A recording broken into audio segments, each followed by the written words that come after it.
tuning in to Beyond the Resume, the podcast that brings you the impactful stories of real estate leaders across the United States.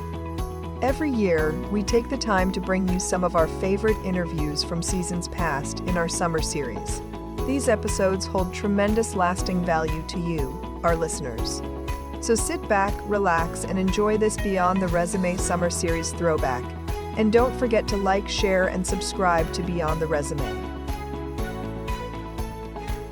All right, welcome to the TBG Real Estate Podcast. I am your host, Chris Papa, and today we are blessed with a co-host. You know her, you love her, Mickey Penzer. How you doing, Mickey? Hi, I'm doing well. How are you today, Chris? Great. We're pleased to have as a guest today, joining us, Marie Murphy. Marie is the principal and CEO of MJD Capital Partners, MJD Development Partners, out of San Francisco. How you doing, Marie? Good. Thank you very much for having me, Chris and Mickey. Appreciate it. I was introduced to Marie via Mickey. Why don't you guys tell the story of kind of how you guys met? And as typical, we were at a conference with all men, and we were like the only two women in the room, I think. And so why are there no women in real estate? I guess there's more, right? But why do you think that is? I don't know. I think there's many different factors.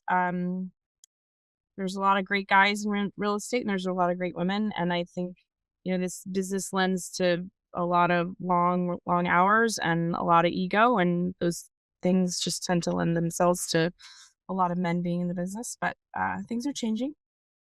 I think also we were at Biz Now Ascend, which is focused primarily on owners, operators, VP level plus. And I think more women are in the front-facing sales side of the business, but they are looking for more women attendees always who fit that criteria. So if you're interested in attending the conference, you can contact one of us and we're happy to connect you. Absolutely. In fact, it's one of the only conferences that I will pay a lot of money for. I love that conference. It's a great one. Yeah. I think also some of it is that women need to do a better job of putting ourselves into the pot, because they get 10 times more applications the same way we do at TBG for recruiting. I get probably 10x more male applicants than I do female applicants. And a lot of our clients would like to have a more diverse pool of employees, but they need to get at least people to interview. I've noticed in the last year as a recruiter, I get specific requests for women. Like, oh, we need to interview women for this job. And I say, yeah, I would wish I had them, But I'm glad that we do have a woman on the show, and someone who actually is the CEO and the principal of their own firm. So that's pretty cool. Marie, let's start at the beginning here. You have a very impressive career so far. Where'd you grow up? Are you a California native? No, I'm not. I grew up in Salt Lake City, Utah, and Portland, Oregon, and then moved to California. I've been here for about 22 years. I went to Santa Clara University, a good Jesuit school, and never left the area. So I have lived longer now in California and the Bay Area than I've lived anywhere else. Nice. Growing up, were you in a family that was in real estate, or where was it the entrepreneur? Yeah, no. My background is not in real estate. I'm an only child. My mom was a teacher and my dad was a mental health therapist, which has influenced my career path a little bit in a unique way, and we can talk about that later. But I left college. I didn't really know what I wanted to do and started working for a pharmaceutical sales company. I got really good sales training, and about a year in was like, I can't call on another doctor. This is just not who I am. But with a strong sales background, I went into residential brokerage and was there for quite some time. I started with Coldwell Banker, went to Zip Realty, which was one of the first kind of quote unquote techie brokerages. And, I saw that that's kind of how the world was moving, and it was just a bit ahead of its curve. And I then had two beautiful daughters who I stayed home with.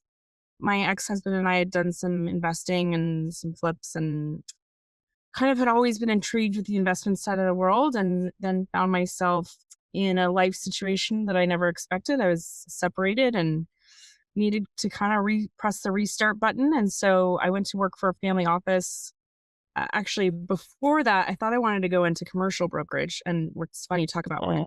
I went around to all the commercial brokerages in downtown San Francisco, and not one would hire me. And, I think there's a multitude of reasons why that occurred. But I then was hired by a family office in San Francisco, and they were an investor in a fund. And I ended up going and working for the fund and really learned everything about what I know today from that experience, or a lot of what I know, especially on the institutional side. They were an institutionally backed fund, and every document that I got to get my hands on, I read. Every conversation that I, really got to listen to, I really absorbed and utilized the opportunity to really learn. And, when I moved to San Francisco after my divorce, I really didn't want to go to work for somebody else, but I knew it had to be a starting point to get me where I wanted to go. I had a dream that 10 years after my divorce, that I wanted to own a large portfolio. And, I looked around at all the people that I respected and that I viewed as successful, and they all had one common denominator, and that was real estate. And I knew real estate enough that I felt like I could get out there. And it has not been an easy road, but we now I have 50 employees as of this week. Wow. A portfolio of properties. We have a deal under contract that's a legacy deal in an amazing location. I can't wait to announce that. I'm in a pretty amazing position and worked really hard to get here. I mean, I kind of left a 40-hour-a-week job to work 90 hours a week for myself, and I wouldn't have done anything different. Okay, cool. Let's unpack that a little bit. I mean, there's a lot of people that get into real estate, like residential real estate brokerage, right? Like Coldwell Banker. There's a lot of people. My mom did that. I remember, like, part-time when growing up. And so, I mean, open houses, all that kind of stuff. But there's not many that make it from like that, then go and start owning their own firm and have a 50% firm owning and managing their own property. So you just kind of got the itch for real estate, or just seemed like a good transition for your sales skills, and then you got the bug, or what interested you about real estate besides the fact that you could build wealth through it? I mean, that really, like, I love a deal. I think anybody who knows me knows that I'm a deal junkie, and I love chasing a deal. I didn't like the brokerage side of the business because I didn't feel in control, and that's why I love being a principal. I feel like I'm in complete control of the deal. As a broker, if somebody decides to back out a deal, you're out of commission. You don't make money, and that's a really tough position to be in. You're also taking a lot less risk and being involved in a really exciting game. But on the principal side, I'm the one driving the bus. I get to steer my own ship, and there isn't anybody else in the world that's going to determine whether I'm successful or not. It's all me. And I don't want to sound glib, but like, I have an amazing team, and I couldn't do what I do without them. But I've done every job in my firm. When I left and started my own company, I started doing single family repositions, and I had enough money of my own that I could buy 2 houses. And so started buying tiny little houses, did some of the work on my own, slowly built a crew, like got to know some guys, and have like done every other position. I think we've talked about this in the company. And as I grow, there's some growing pains and letting go of some of that. But I just really I'm an only child. I love being in, the position of like, it's just me. And so that's been a big driver for me. So you're doing the sales side, and then you and your ex-husband did some flip, right? Or own some we just property, and that kind of got and had done a flip of our own, and very, very minimal. But I would read everything that I could about real estate, and I spent some time when I was staying home with my daughters. It was during the downturn, and I was evaluating portfolios for banks and spending a lot of time like trying to learn different markets and understanding what was happening during the downturn. And so that's one of my strongest points, is that I think I'm a pretty good valuation. I have a good solid background of understanding of like what real estate should be valued at. So then you went to this SFR, the single family, and you started doing that. And then did you, at the same time, you were kind of working for this family office as well, getting like a little more institutional experience? No, I worked for them. I worked for the family office, and then I worked for the institutionally backed firm, and they had bought a portfolio of homes. And so I was helping them with those homes because they were all office people.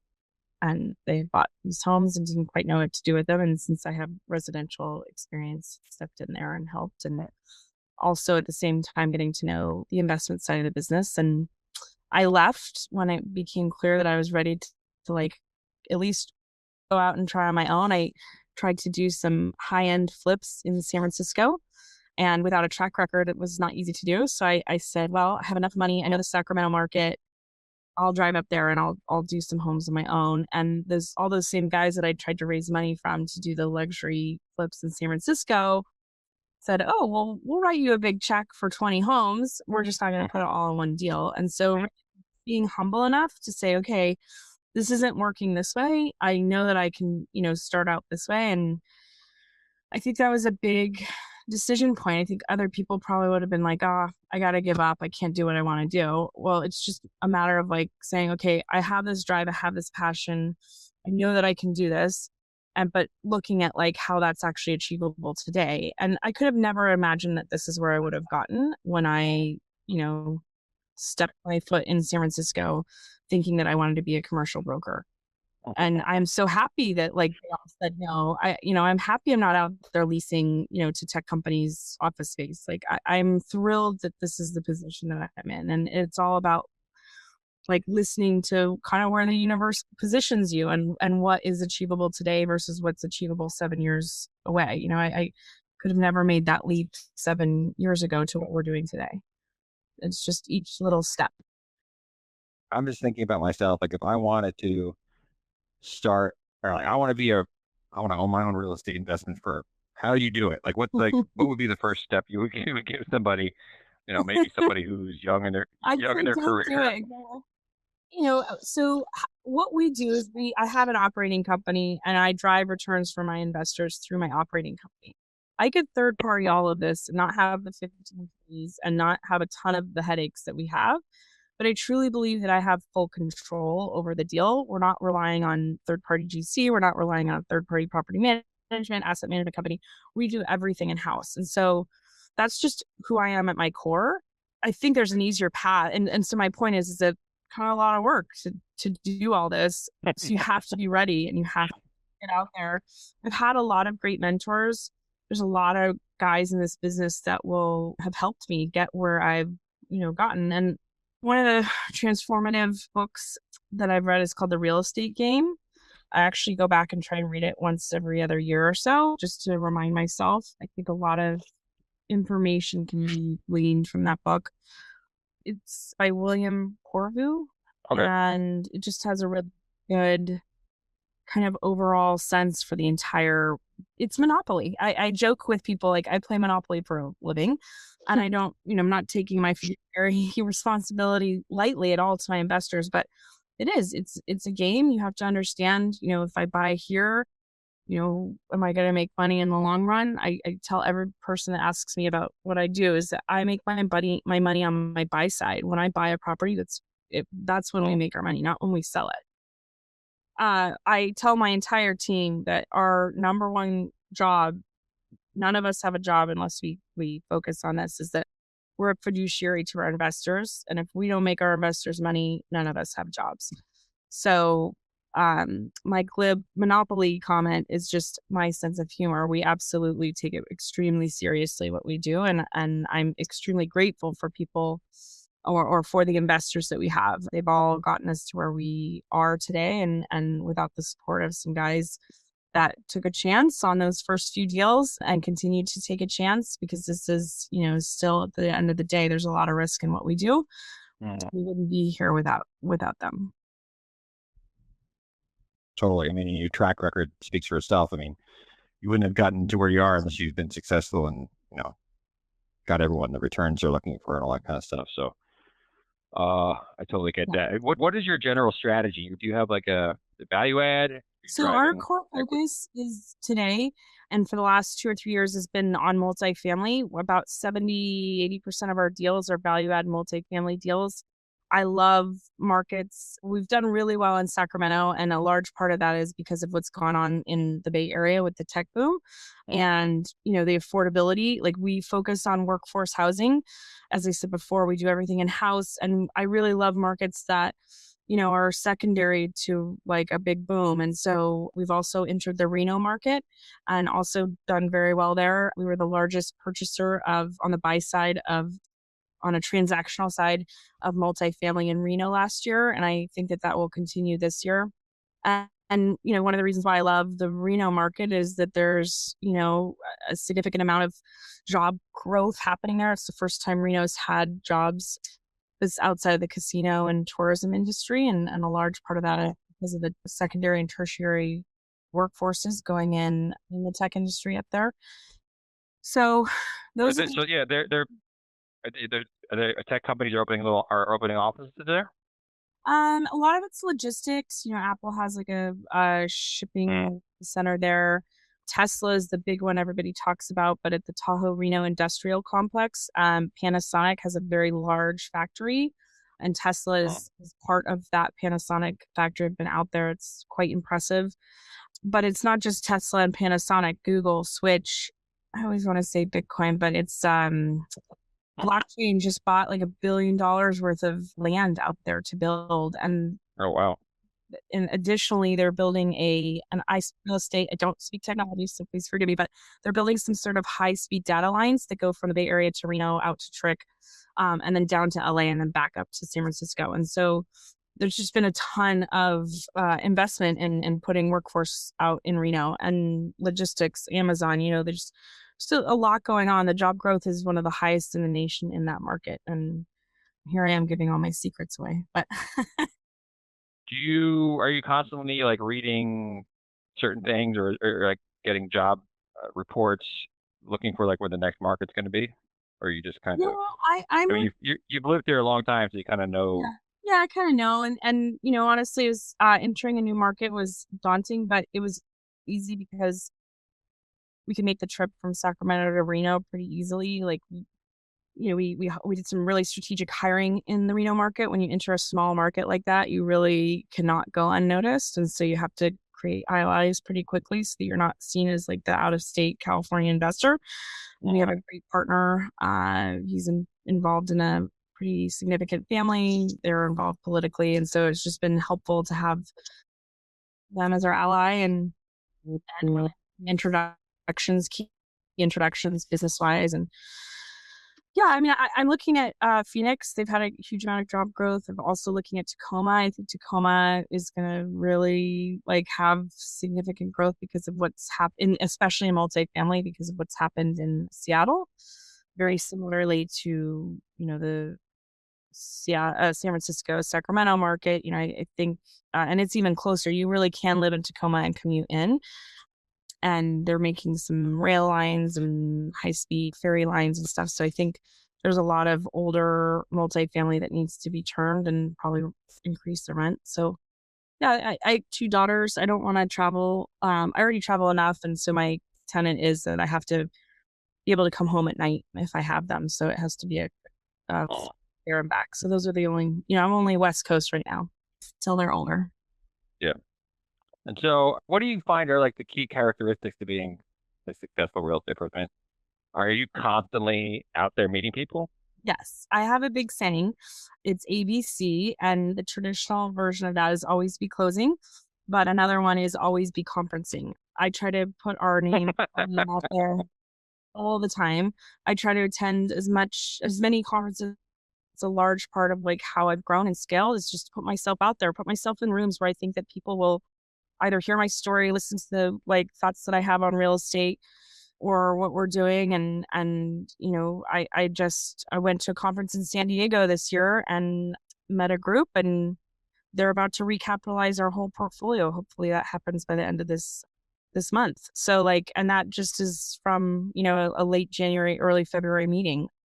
And yet, if you're starting out in real estate, you don't always have to pay these big, it's pretty significant prices and daunting. Ask to speak if you feel like you have a subject matter. Don't ask to speak unless you know what you're talking about. But, if you feel like a subject matter that you really have passion about and a lot about, ask to speak. Or just, put yourself in the same place where all those people are. I didn't really attend a ton of NMHC stuff. I paid a lot of money. I could have easily just been there and reached out to people. Yeah, I'll give you my secret. I was just in the lobby. I mean, no one, I love the speaking events, and I usually do, but this time I did not like pay to go to the speaking events. And I just met everyone's hanging out in the lobby. There's hundreds of people like at the bar in the lobby and stuff. And Well, that's where all the networking and the deals happen. totally. And I got invited to a reception where somebody was and just started talking to them. And, like you got to put yourself out there, even when you're tired after a long day, like put yourself out there. I can't emphasize that enough. Yeah, you can also offer to help out. So like if you can't afford the conference fees, if you can help them get people who can, or help them get sponsors, or just help them get the word out. I've definitely gotten free tickets or discounted tickets to things because I've just been helpful to the organizers, and that can be a way to kind of earn your way into some of the better conferences. Absolutely. And then they'll help you meet people because they know who you are. Yep. And having something to do, like I'm not like the greatest networker. Mickey can just go and just start talking to everyone, and I can cold call very easily, but just going to a conference and just drumming up conversation with strangers is not my forte. But I mean, I do it.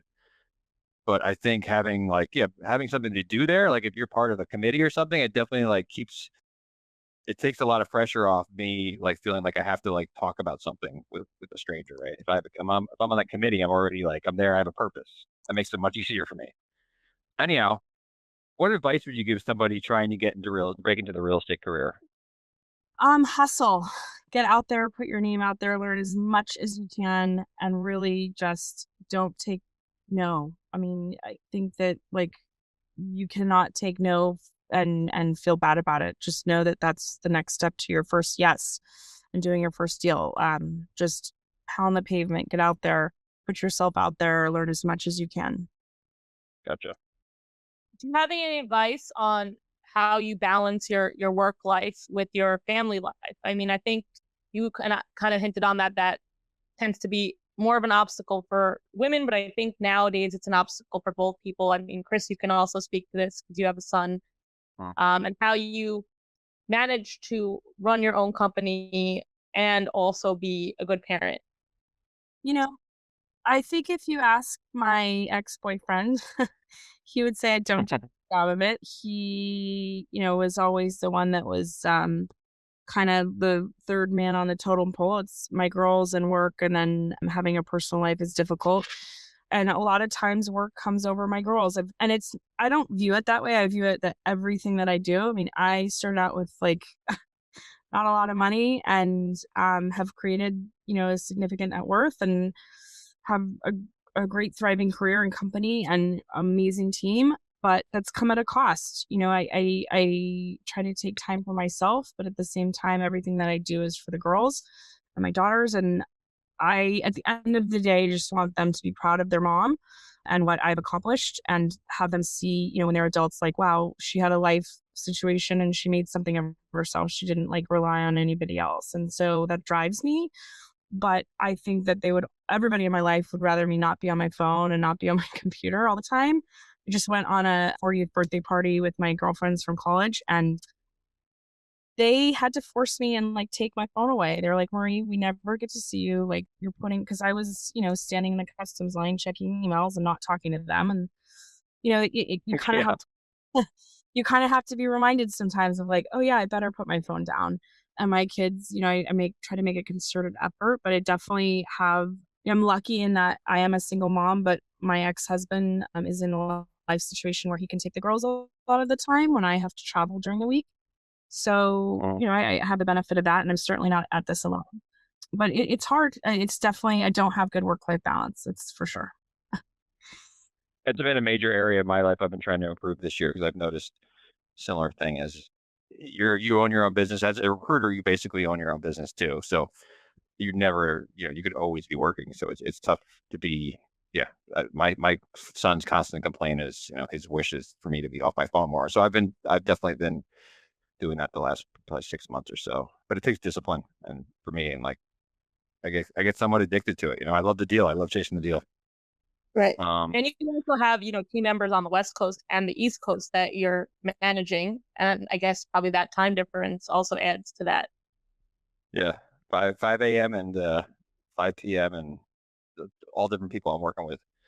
Anyways, you recommended one book. Is there another book that or podcast or any sort of conference you feel people should, if they're looking to get into real estate or just kind of improve their business life, they should be attending or reading? I have found it most helpful for me to be at like high level conferences. There's a lot of like meetups that you can do when you're first in the game looking and like understanding, but I wouldn't spend too much time. I don't know. I would just say like take it up a notch, spend the money, like save some money to go to a really good high end conference. And you're around, team player, the people who are actually doing deals and doing the kind of deals you want to be doing, and be humble and kind and get out there and put your name out there. And part of what I like have learned on my journey is that you have to be where you're at in that moment and not try to like beat yourself up because you're not like where you want to be. Like I'm so grateful for where I am today, but if I hadn't have been in the moment and been learning what I needed to learn at that moment, I wouldn't be here. Yeah, it's a process, right? Yeah. You didn't get to where you were overnight. You had a lot of good quotes so far. Oh, good. Yeah. Awesome. So how do people find you? Are they potential investors or people wanted to look you up? Yeah, if you Google Marie Murphy real estate San Francisco, it's pretty easy to find me. Also, we're at www.mjdcp.com. And yeah, we'd love to chat. I'm always available to talk with especially women in the industry. As we talked about before, there's not a lot of us. I go to most conferences and I'm like 12 of 4,000 women. And so I'm always happy to help there. And yeah.